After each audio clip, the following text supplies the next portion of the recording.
And the FDA now has a book on its shelf. We helped them write it. They're called white papers. There is now a precedent that's extraordinarily important for the second, the third, and the fourth, and the fifth treatments that are coming along. I can't tell you how important that is. You're going to see a revolution in the next few years with stem cell therapies. And I'm very proud to say that this is playing a role in that, and thank goodness that it's for spinal cord injury. So let's wish it luck. It's going to start in July of this year. In spinal cord injury. My most recent thing that I'm working on with my team. And this is not published yet. It's actually in review in several journals, but it's very, very advanced because of what I just told you. We walked that path with Geron. We took donors' money, a few $100,000 over years, and leveraged it into $45 million that Geron spent on that treatment I just showed you. But we got educated along the way. We were educated on how to move along a stem cell path. So I'd like to just show you one thing that I've been working on for chronic spinal cord injury, a treatment that I'm originally conceived of for people who've been in wheelchairs for years and decades. And it involves the isolation from stem cells to brain spinal cord, but not to oligodendrocytes, but to motor neurons, something that's lost in a spinal cord injury.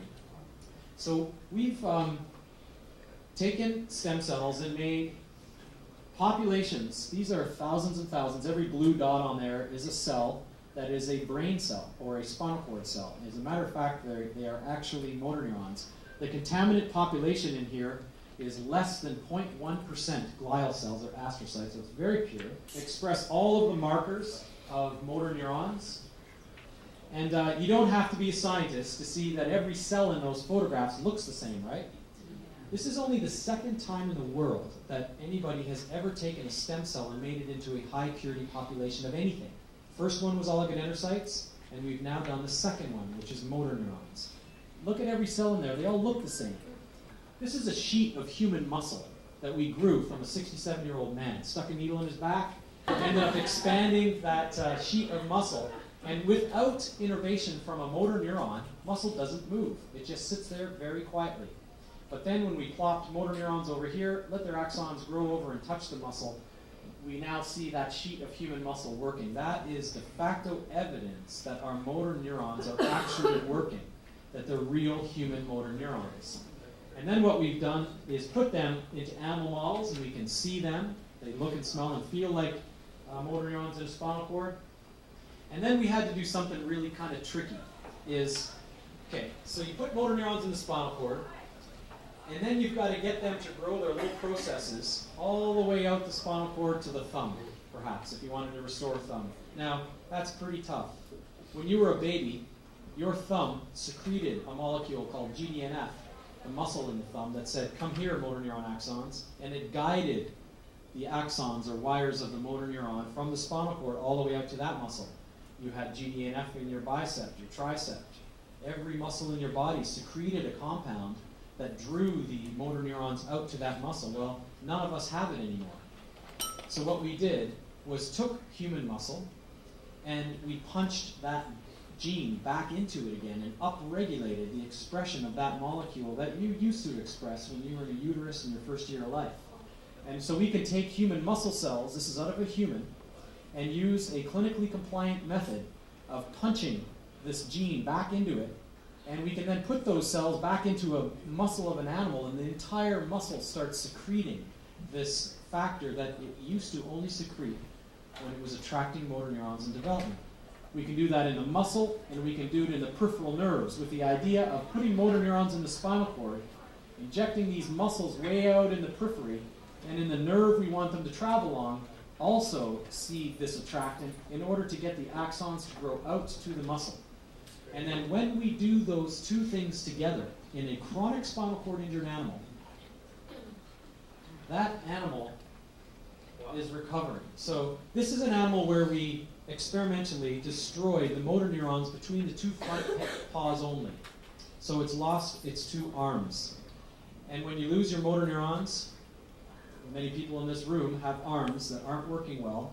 Often the hand will crunch in like this, right? It works poorly. And you can see that the lower limb of this animal is still crunched in. and taking very short little hobbly steps. But we only put the attractant in the top arm. And it's only the top arm that's actually restored in its ability to grasp again. Now, I did 5 different animal tests on this, so the scientists in the audience can be rest assured, grip strength and ladder beam and all this type of thing, to show that we actually can restore function if we combine both of these treatments again. And that's a chronic spinal cord injured animal. So I'm really excited about this. It's the first time we've done it. And now what I'm doing is that same path of generating a cell manufacturing facility. So another company now, California Stem Cell, has spent several $million and completed now a manufacturing facility where we have clinical grade motor neurons. These can actually be used in humans. The FDA has actually reviewed this already.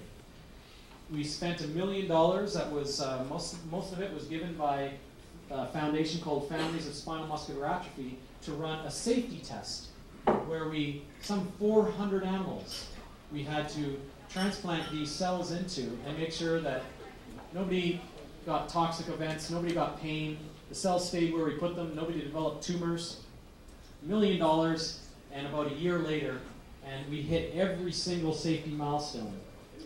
So basically, we've done exactly what we've done on those last 2 stories, developed the cell production facility, showed that it works in animal models, completed the preclinical safety, gathered together teams of medical doctors in order to design the clinical trials, and we're moving towards the clinic.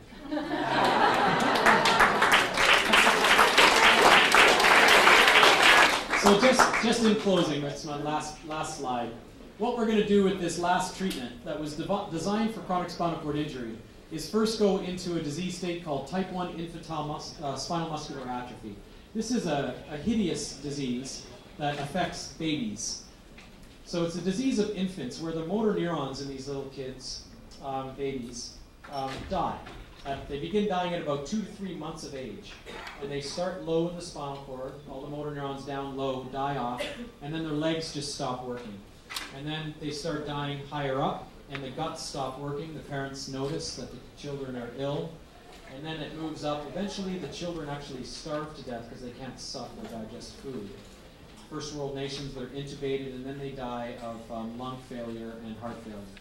100% die by 9 to 12 months of this particular cohort we look at. They all die. It's an absolute death sentence. You just get to fall in love with your little baby.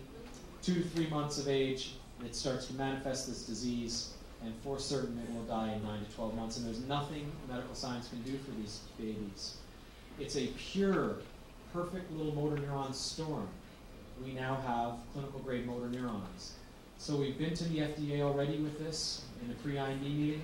We have another one in 2 months, and I expect to file the IND for what will be the world's second human embryonic stem cell-based clinical trial. We're going through type 1 infantile SMA because it's a pediatric terminal disorder. Let me just be blunt. They all die. There is no risk. People in wheelchairs live a great long time. There's a great risk if there's a problem.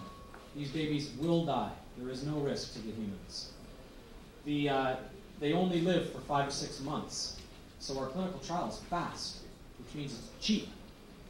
So we can get into the clinic and out of the clinic within a year, and we know that our product is safe. It's an orphan drug. There's not too many people, only 600 a year, that get this disease. So the FDA has a lower bar for admission. All of these things mean that it's a strategic move. And we're also, of course, doing it for the babies. But it's also a strategy to get it into safety testing in humans, phase 1 clinical trial, and then get it out and into efficacy work to see if it works. So I'm hoping that in about 6 months we'll be in a clinical trial with the FDA approval for this, and then we'll take 1 year only to run the clinical trial in the babies. You know, the general trial is 2 years, and they're going to follow the humans for 15 years. So we'll be able to finish this thing in 1 year, and then move it forward into spinal cord injury and ALS.